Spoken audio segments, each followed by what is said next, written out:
जो भी लोग गणेश चतुर्थी का व्रत रखते हैं उन्हें गणेश चतुर्थी व्रत कथा सुननी चाहिए। इस दिन गणेश चतुर्थी व्रत कथा सुनने का विशेष महत्व माना गया है। जो भी व्यक्ति गणेश चतुर्थी का व्रत पूरे विधि विधान से करके गणेश चतुर्थी व्रत कथा सुनता है उसके जीवन में सुख समृद्धि और खुशहाली का आगमन होता है। तो आइए सुनाते हैं गणेश चतुर्थी व्रत कथा। संपूर्ण भक्तों ध्यान पूर्वक सुने। श्री गणेश के ध्यान करते हुए एक बार महादेव जी पार्वती सहित नर्मदा के तट पर गए। वहां एक सुंदर स्थान पर पार्वती जी ने महादेव जी के साथ चौपड़ खेलने की इच्छा व्यक्त की। तब शिव जी ने कहा, हमारी हार जीत का साक्षी कौन होगा? पार्वती ने तत्काल वहां की घास के तिनके बटोरकर एक पुतला बनाया और उसमें प्राण प्रतिष्ठा करके उससे कहा, बेटा हम चौपड़ खेलना चाहते हैं किंतु यहाँ हार जीत का साक्षी कोई नहीं है। अतः खेल के अंत में तुम हमारी हार जीत के साक्षी होकर बताना कि हम में से कौन जीता कौन हारा। खेल आरंभ हुआ। दैवयोग से तीनों बार पार्वती जी ही जीती। जब अंत में बालक से हार जीत का निर्णय कराया गया तो उसने महादेव जी को विजयी बताया। परिणामतः पार्वती जी ने क्रुद्ध होकर उसे एक पांव से लंगड़ा होने और वहां के कीचड़ में पड़ा रहकर दुख भोगने का शाप दे दिया।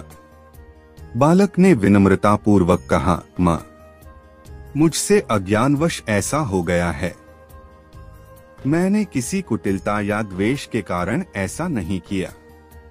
मुझे क्षमा करें तथा शाप से मुक्ति का उपाय बताएं।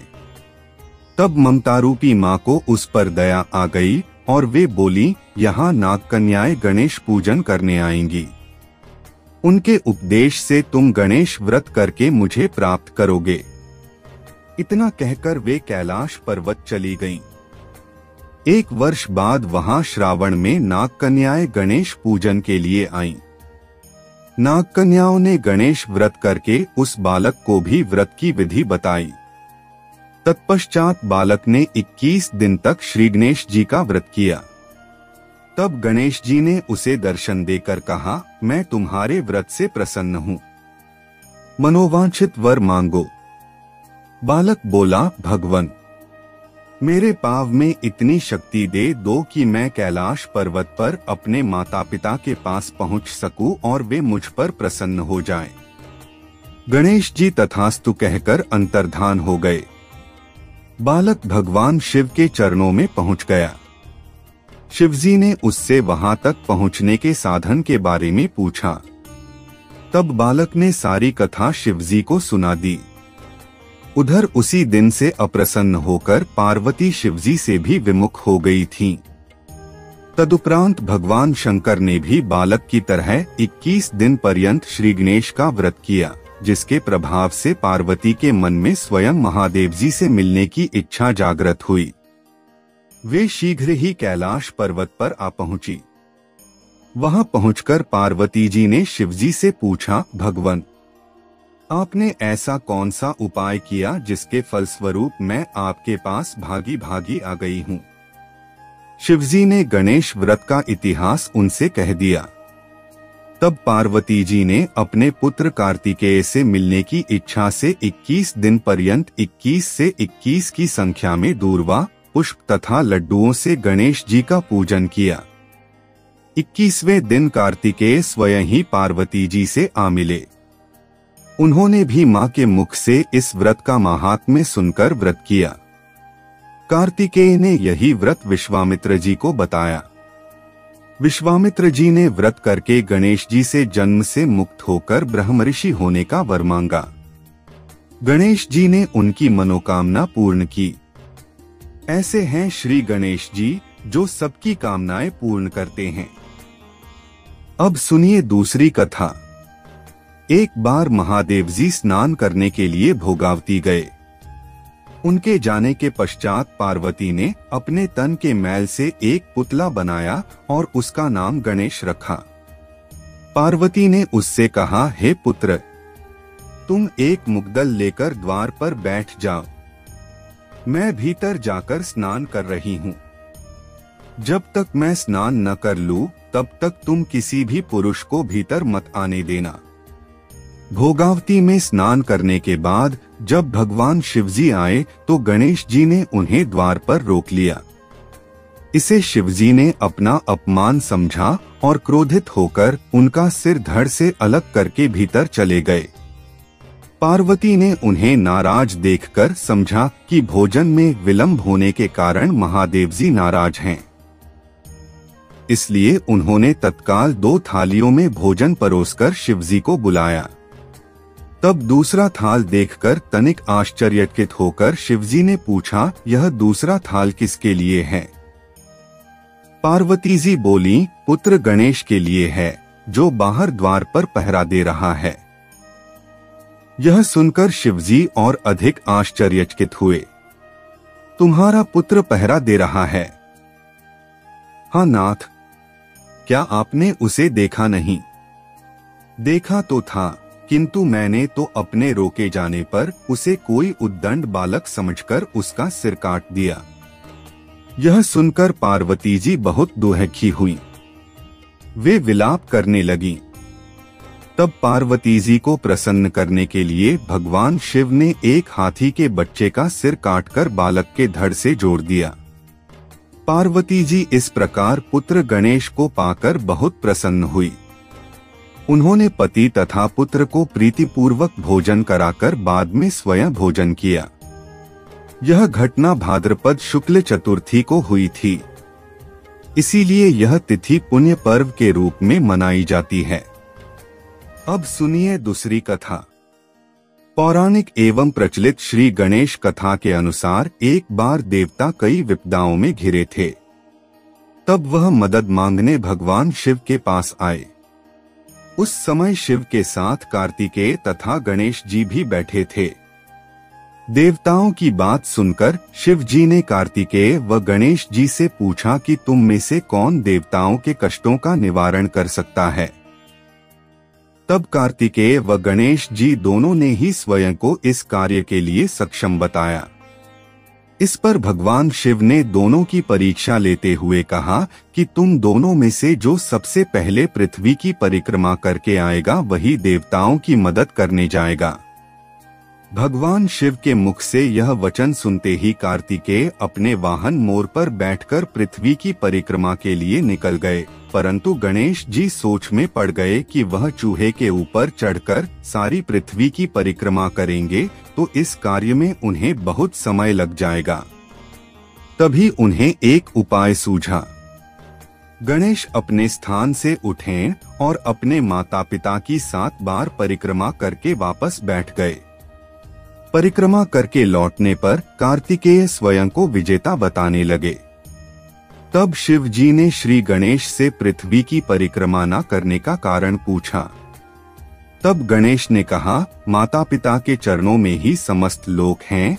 यह सुनकर भगवान शिव ने गणेश जी को देवताओं के संकट दूर करने की आज्ञा दी। इस प्रकार भगवान शिव ने गणेश जी को आशीर्वाद दिया कि चतुर्थी के दिन जो तुम्हारा पूजन करेगा और रात्रि में चंद्रमा को अर्घ्य देगा उसके तीनों ताप यानी दैहिक ताप, दैविक ताप तथा भौतिक ताप दूर होंगे। इस व्रत को करने से व्रतधारी के सभी तरह के दुख दूर होंगे और उसे जीवन के भौतिक सुखों की प्राप्ति होगी। चारों तरफ से मनुष्य की सुख समृद्धि बढ़ेगी। पुत्र पौत्रादि धन ऐश्वर्य की कमी नहीं रहेगी। एक समय की बात है, राजा हरिश्चंद्र के राज्य में एक कुम्हार था।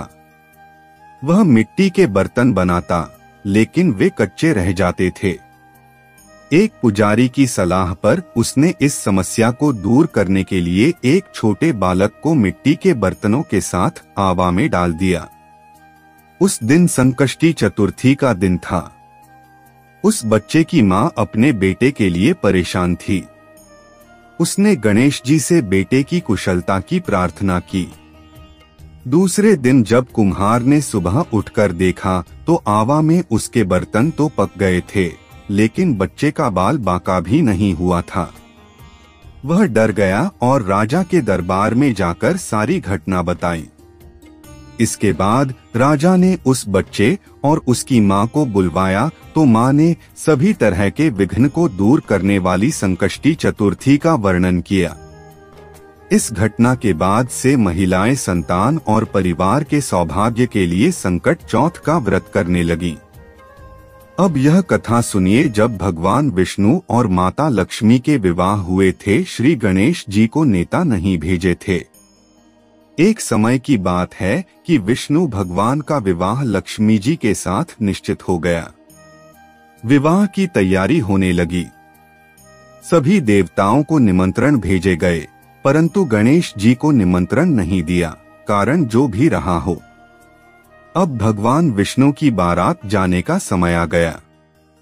सभी देवता अपनी पत्नियों के साथ विवाह समारोह में आए। उन सबने देखा कि गणेश जी कहीं दिखाई नहीं दे रहे हैं। तब वे आपस में चर्चा करने लगे कि क्या गणेश जी को नहीं न्योता है, या स्वयं गणेश जी ही नहीं आए हैं। सभी को इस बात पर आश्चर्य होने लगा। तभी सबने विचार किया कि विष्णु भगवान से ही इसका कारण पूछा जाए। विष्णु भगवान से पूछने पर उन्होंने कहा कि हमने गणेश जी के पिता भोलेनाथ महादेव को न्योता भेजा है। यदि गणेश जी अपने पिता के साथ आना चाहते तो आ जाते, अलग से न्योता देने की कोई आवश्यकता भी नहीं थी। दूसरी बात यह है कि उनको 1.25 मन मूंग, 1.25 मन चावल, 1.25 मन घी और 1.25 मन लड्डू का भोजन दिन भर में चाहिए। यदि गणेश जी नहीं आएंगे तो कोई बात नहीं। दूसरे के घर जाकर इतना सारा खाना पीना अच्छा भी नहीं लगता। इतनी वार्ता कर ही रहे थे कि किसी एक ने सुझाव दिया, यदि गणेश जी आ भी जाएं, तो उनको द्वारपाल बनाकर बैठा देंगे कि आप घर की याद रखना। आप तो चूहे पर बैठकर धीरे धीरे चलोगे तो बारात से बहुत पीछे रह जाओगे। यह सुझाव भी सबको पसंद आ गया, तो विष्णु भगवान ने भी अपनी सहमति दे दी।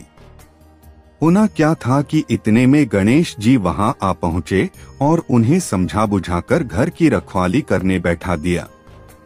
बारात चल दी। तब नारद जी ने देखा कि गणेश जी तो दरवाजे पर ही बैठे हुए हैं, तो वे गणेश जी के पास गए और रुकने का कारण पूछा।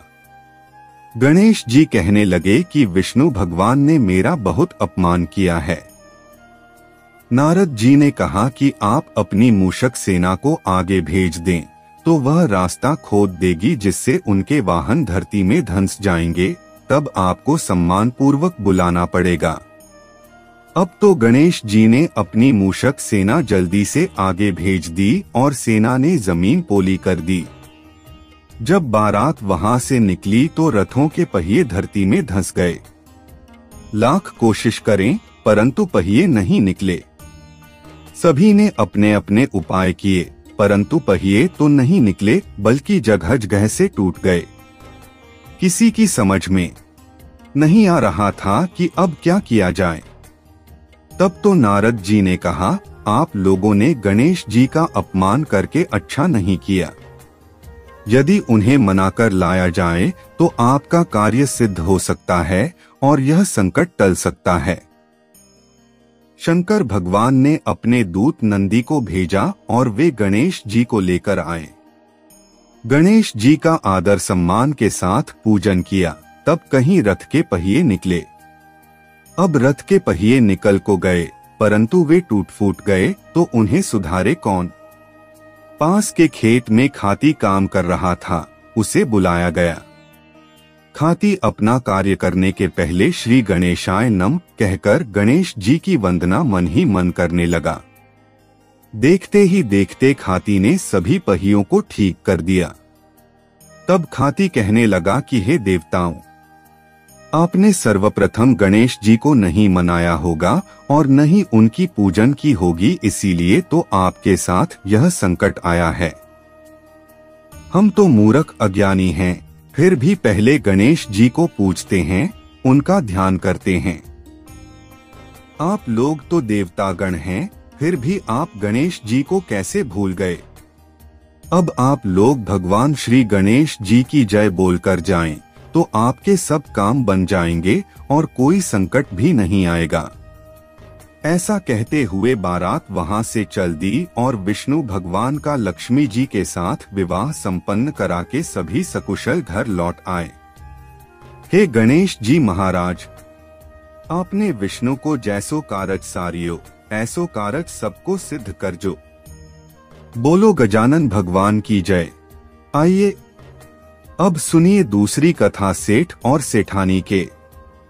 एक गांव था जिसमें एक सेठ जी अपने परिवार के साथ रहते थे। सेठ जी का गांव के पास के ही शहर में बड़ा व्यापार था। सेठ जी गणेश जी की पूजा श्रद्धा एवं विश्वास से करते थे, जिससे सेठ जी के घर में अन्न धन के भंडार सदैव ही भरे रहते थे। उनके जीवन में किसी भी प्रकार की कोई कमी नहीं थी। नित्य प्रतिदिन नियम अनुसार रोज वो नदी पर नहाने जाते और आकर गणेश जी की पूजा करते, उन्हें भोग लगाते और फिर स्वयं भोजन करते थे। यह बात सेठानी जी को अच्छी नहीं लगती थी। वो धार्मिक नहीं थी और ईश्वर में इतना विश्वास नहीं रखती थी। एक बार सेठानी जी ने सोचा कि यह इतना गणेश जी को मानते हैं, गणेश जी की पूजा करते हैं, इससे होता क्या है। आज तो देखती हूँ वो कैसे गणेश जी की पूजा करते हैं। अगले दिन जब सेठ जी नदी पर नहाने जाते हैं तो सेठानी जी गणेश जी की मूर्ति को उठाकर मूर्ति को कपड़े से ढककर बगीचे में जमीन में दबा देती है। जब सेठ जी नदी पर से नहाकर घर आते हैं और देखते हैं कि गणेश जी की मूर्ति तो मंदिर में नहीं है, तो वो सेठानी से पूछते हैं, गणेश जी की मूर्ति मंदिर में नहीं है, कहाँ गई? तो सेठानी जी बोलती है, मुझे नहीं मालूम।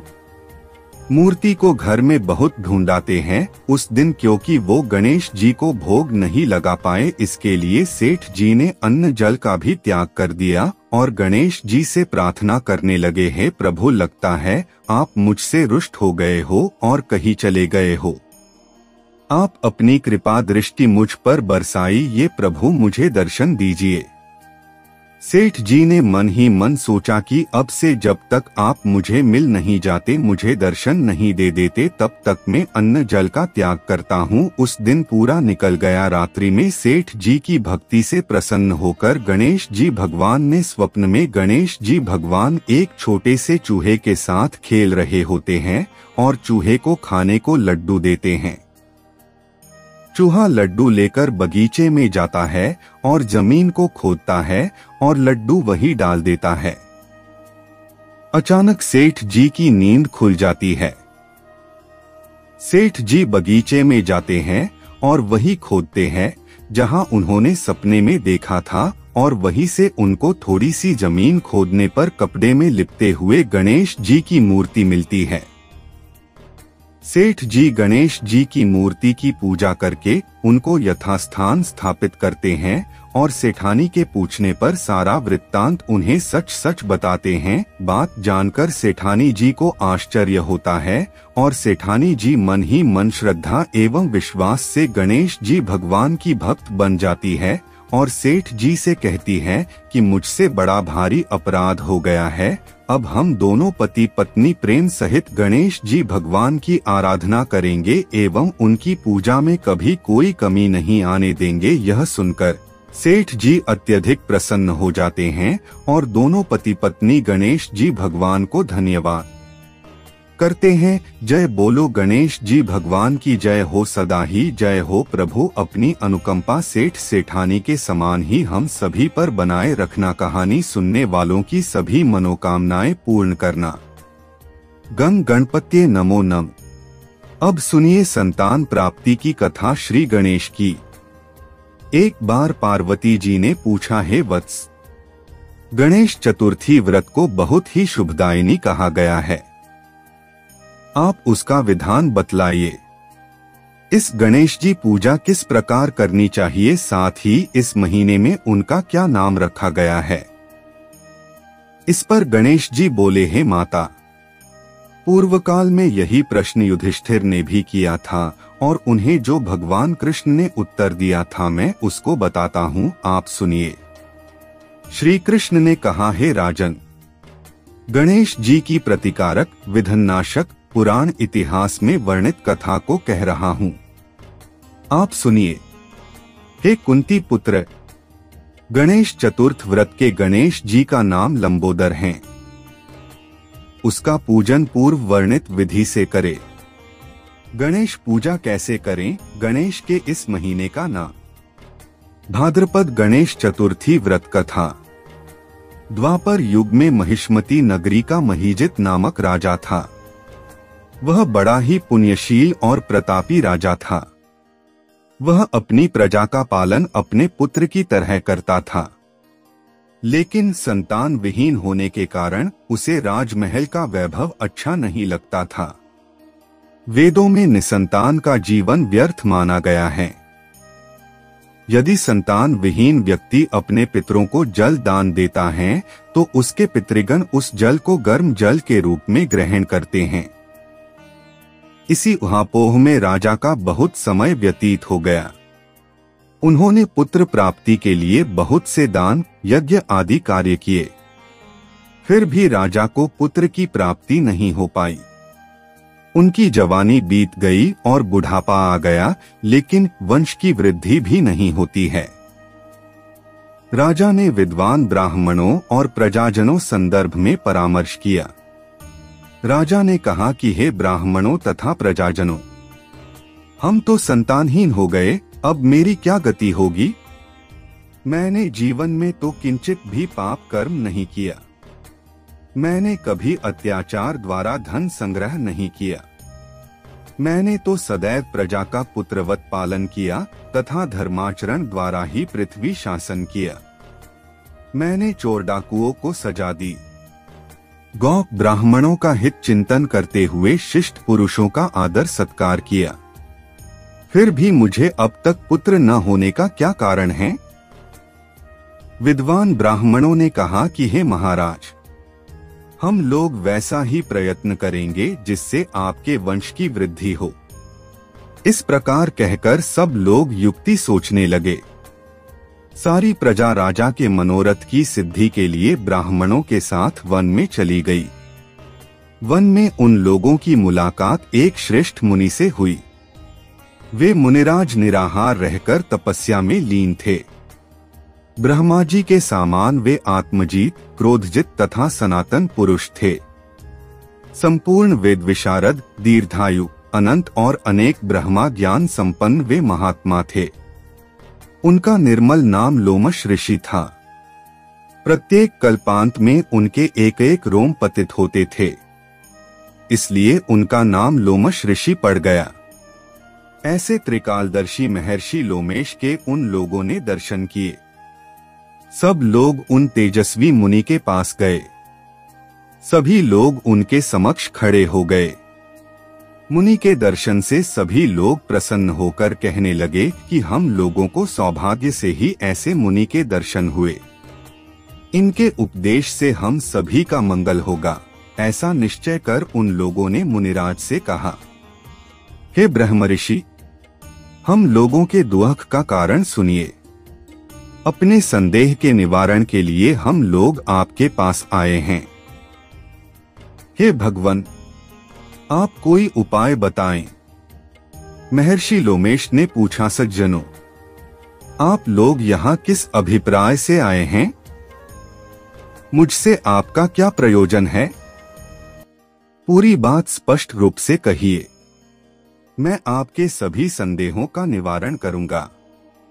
प्रजाजनों ने उत्तर दिया, है मुनिवर, हम माहिष्मती नगरी के निवासी हैं। हमारे राजा का नाम महीजित है। हमारे राजा का नाम महीजित है। वह राजा ब्राह्मणों का रक्षक, धर्मात्मा, दानवीर, शूरवीर एवं मधुरभाषी है।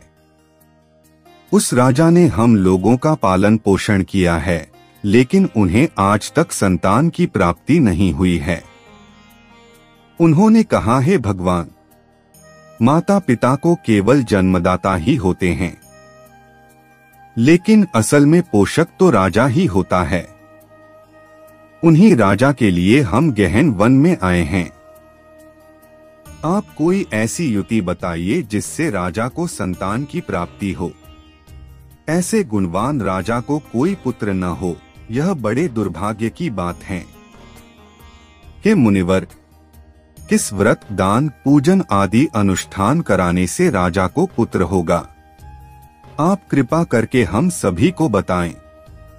प्रजा की बात सुनकर महर्षि लोमेश बोले, हे भक्तजनों, आप लोग ध्यानपूर्वक सुने, मैं संकट नाशन व्रत को बतला रहा हूँ।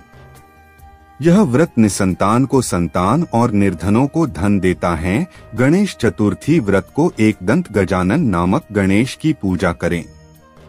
पूरे विधि विधान से व्रत करके राजा ब्राह्मणों को भोजन कराएं, साथ ही उन्हें वस्त्र दान करें। गणेश जी की कृपा से उन्हें अवश्य ही पुत्र की प्राप्ति होगी। महर्षि लोमश की यह बात सुनकर सभी लोग करबद्ध होकर उठ खड़े हुए। सभी ने आकर यह बात राजा से बताई। इसे सुनकर राजा बहुत प्रसन्न हुए और उन्होंने श्रद्धापूर्वक विधिवत गणेश चतुर्थी का व्रत करके ब्राह्मणों को भोजन, वस्त्र आदि का दान दिया। रानी सुदक्षिणा को गणेश जी कृपा से सुंदर और सुलक्षण पुत्र प्राप्त हुआ। श्री कृष्ण जी कहते हैं कि हे राजन, इस व्रत का ऐसा ही प्रभाव है। जो व्यक्ति इस व्रत को श्रद्धा पूर्वक करेंगे वे समस्त सांसारिक सुख के अधिकारी होंगे। श्री कृष्ण जी ने कहा कि हे महाराज, आप भी इस व्रत को विधि पूर्वक कीजिए। श्री गणेश जी की कृपा से आपकी सभी मनोकामनाएं पूरी होंगी। अब सुनिए एक बुढ़िया माई गरीब की कथा। एक बुढ़िया थी, वह बहुत ही गरीब और दृष्टिहीन थी। उसके एक बेटा और बहू थे। वह बुढ़िया सदैव गणेश जी की पूजा किया करती थी।